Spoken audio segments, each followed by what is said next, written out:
Hello learners, welcome back to our channel Mr. Maths Find Your X। जैसे कि आपको पता है कि हम class 8th NCERT CBSE curriculum का चैप्टर 3 जो है क्वाड्रिलेटरल्स कर रहे थे। क्वाड्रिलेटरल्स में हमने अभी तक टाइप्स के बारे में समझा थ्रू माइंड मैप। इससे पहले हम एक बार दोबारा रिवाइज कर लेते हैं। What are quadrilaterals? Quadrilateral simple close curved made up of line segments होते हैं जिसमें number of line segment would be 4। जब मैंने आपको बोला simple close curve made up of line segment, तो it straight away takes you the concept of polygon. तो हम उसे सिंपली लिखते हैं कि इट्स अ 4 साइडेड पॉलीगन। तो क्वाड्रिलेटरल कुछ नहीं होते, दे आर 4 साइडेड पॉलीगन। ठीक है, जैसे कि यहाँ पर कुछ एग्जांपल्स हैं, हमने पिछले क्लास में भी डिस्कस किया था। वी कैन अंडरस्टैंड दिस कि इनमें से कौन से पॉलीगन हैं, कौन से क्वाड्रिलेटरल्स हैं और कौन से नहीं, क्योंकि पॉलीगन्स ये सभी हैं सिर्फ इस वाले को छोड़कर। This one is not a polygon. ये पॉलीगन इसलिए नहीं है क्योंकि यहाँ पर बल्ज एजेस है, यहाँ पर भी लाइन सेगमेंट होनी चाहिए थी। फिर हमने क्लासिफिकेशन सीखा जिसमें आज हम इसी सीरीज़ में इन क्वाड्रिलेटरल्स को मोर डिटेल में पढ़ेंगे। सबसे पहले हम शुरू करते हैं ट्रेपीजियम से, उसके बाद हम पहुँचेंगे काइट पर और इसको हमने डिटेल में अब समझना है। तो पहला क्वाड्रिलेटरल का टाइप जो है दैट इज़ ट्रेपीजियम।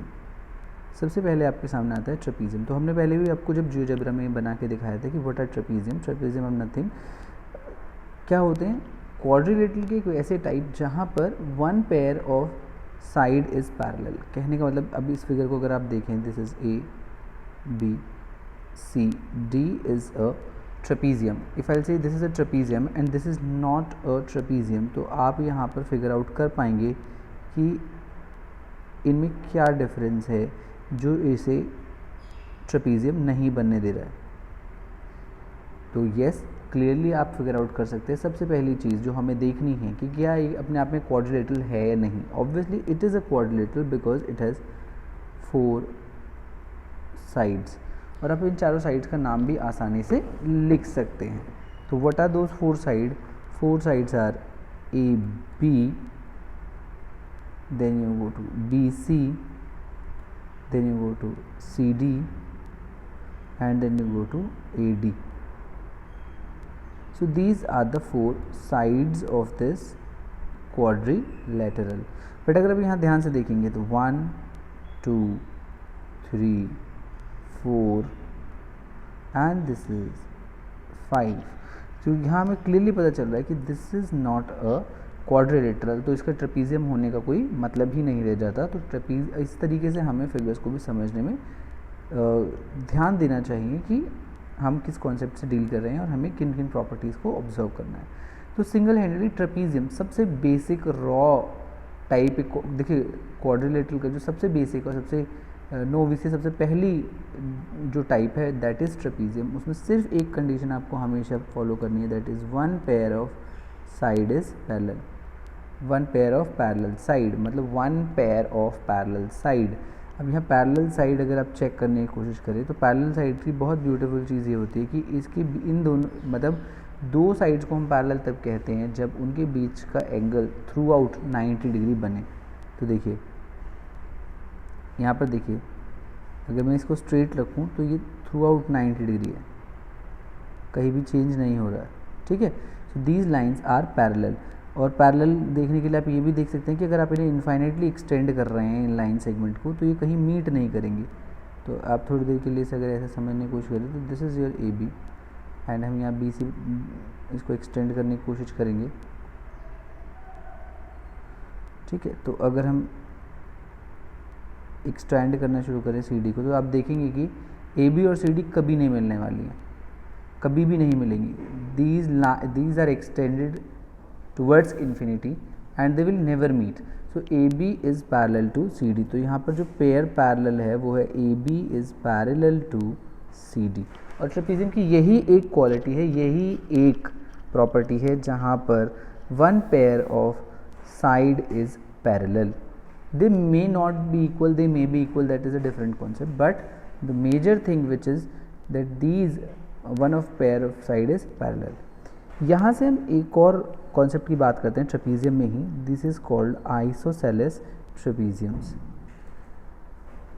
तो जब हम आइसोसेलेस ट्रेपीजियम की बात कर रहे हैं, देखिए आइसोसेलेस वर्ड आते ही आपके दिमाग में होना चाहिए आइसोसेलेस, मतलब आइसो मतलब सिमिलर, सेलेस मतलब साइड्स। सो सिमिलर साइड मतलब सेम साइड वाले, जहाँ पर लेंथ जो हो सेम हो। बट इस केस में क्या होगा, नॉन पैरेलल साइड की लेंथ अगर बराबर हो जाए, देखिए ट्रेपीजियम में ये वाली साइड जो है ए बी जो है वो पैरेलल हो गई सी डी के, तो बची कौन सी है, तो नॉन पैरेलल साइड्स कौन सी है, non parallel sides are A D and B C, these are non parallel side. कैसी साइड है, नॉन पैरेलल, क्योंकि ये दोनों तो पैरेलल है ही नहीं। देखिए आप अगर इन्हें एक्सटेंड करना शुरू करें, शो यू, अगर आप ए डी और बी सी को एक्सटेंड करना शुरू करेंगे तो आप पाएंगे कि ये आगे जाके मिल जाएंगे, और इसे पर हम इनफाइनाइटली लेवल तक एक्सटेंड नहीं कर सकते। तो this will go like this through further, आगे आगे जाती जाएगी। तो आप देखेंगे कि ए बी वाली साइड पर जाके मिल जाएगी। कौन सी वाली साइड पर, ए बी वाली साइड पर जाके मिलेगी। रीज़न बीइंग ए बी वाली साइड पर मिलने का इसका रीज़न इसलिए है क्योंकि देखिए यहाँ पर नैरो होता जा रहा है, तो कहीं आगे जाकर ये ए बी वाली साइड पर, कहने का मतलब ए डी और बी सी जो है इस वाली जगह पर कहीं जाकर ऊपर आपस में मिल जाएंगी। तो अगर जब ये मिल रही हैं तो इट मीन्स ये वाली नॉन पैरेलल साइड्स हैं। तो A D and B C are non parallel side. तो आइसोसेलेस ट्रेपीजियम की जब हम बात कर रहे हैं, जब हम कह रहे हैं isosceles trapezium, so isosceles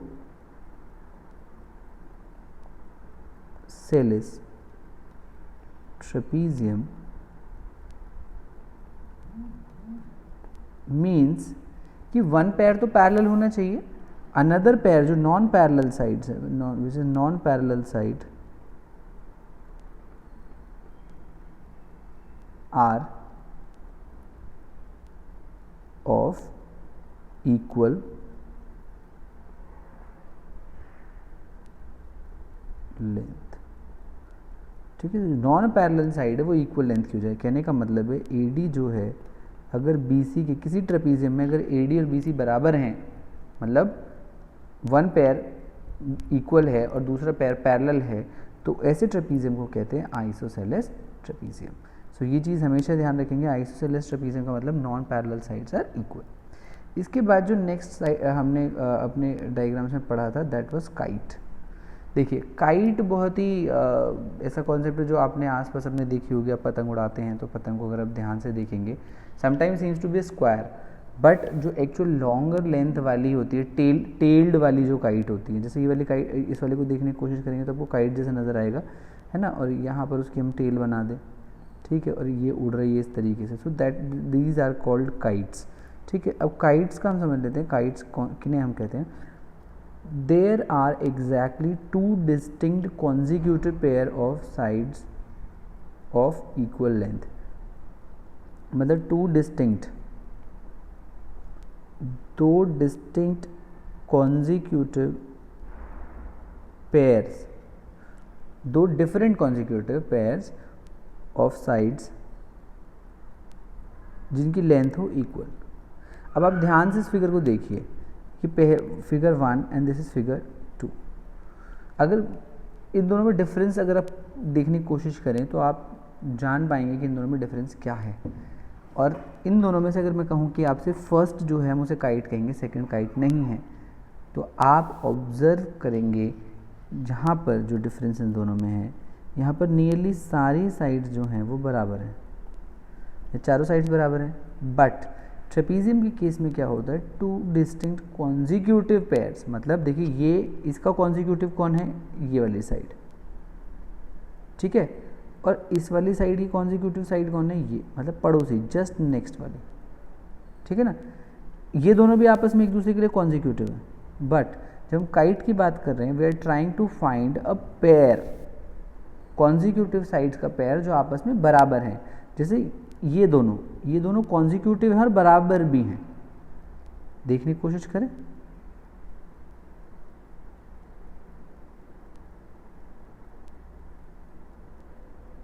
so it is nearly 1 2 3 4 4.5,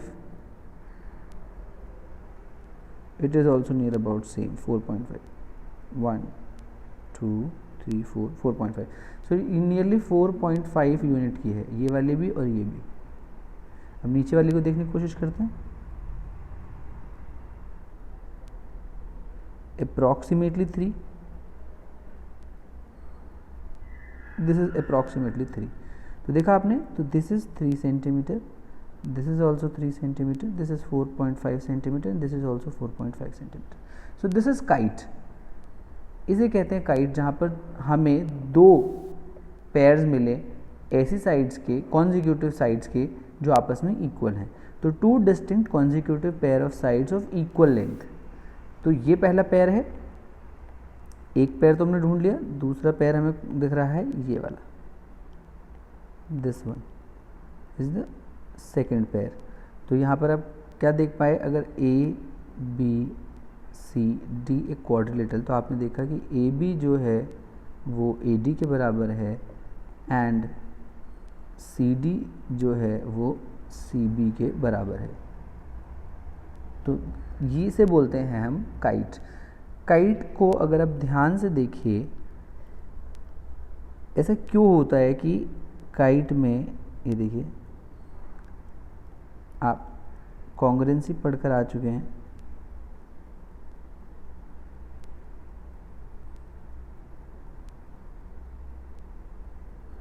ठीक है। यहाँ देखिए, जो मैंने अब डायगोनल बनाई है AC, AC डायगोनल के अलोंग देखने की कोशिश करिए, along the diagonal AC।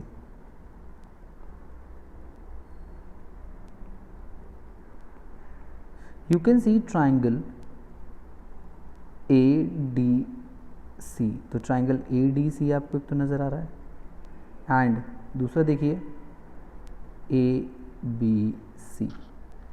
Are and these congruent, बिल्कुल कॉन्ग्रेंट होंगे। क्यों? By side side side. कौन सी कॉन्ग्रेंसी से? क्योंकि AD जो है वो बराबर है AB के। ये दो फैक्ट्स हमने जो लिखे हैं हम यहाँ यूज़ करने वाले। CD बराबर है CB के, and finally AC equal to AC common है। देयरफॉर ट्राइंगल जो ADC है वो कॉन्ग्रुएंट हो गया है ट्राइंगल ABC के। By which congruency? By side side side congruency. अब हमने ऐसा क्यों किया? जैसे हमें कॉन्ग्रुएंसी पता लगा तो हमें पता क्या है कि ये ओवरलैप करेंगे। किस तरीके से ओवरलैप करेंगे? कि B जो है जब आप इसे फोल्ड करेंगे अलॉन्ग AC तो ये D के ऊपर कम्प्लीटली ओवरलैप हो जाएगा और कुछ आपको ऐसी सी फिगर नज़र आएगी ऐसे। सो काइट जो है फोल्ड होने पर आपको सिंगल हैंडेडली एक ट्राइंगल दे देगी, जिसमें इसके ऊपर जो है इसी का पेयर आ चुका और यहीं पर D के साथ B भी इन्वॉल्व है, ठीक है। तो ये एक ट्राइंगल का कॉन्ग्रुएंट पार्ट जब हम दो को जोड़ देते हैं तो हमें क्या मिलता है? काइट मिलता है। सो हमने ADC के का ही कॉन्ग्रुएंट फिगर ABC जोड़ा तो हमें काइट जैसा एक क्वाड्रिलेटरल मिला, ठीक है। So this was from our side two concept, trapezium and kite. In next video we will try to explore what are parallelograms and what are its property at a length. तब तक के लिए आप घर रहें, सेफ रहें, अपना ध्यान रखें। Take care, God bless you all and stay safe from Covid.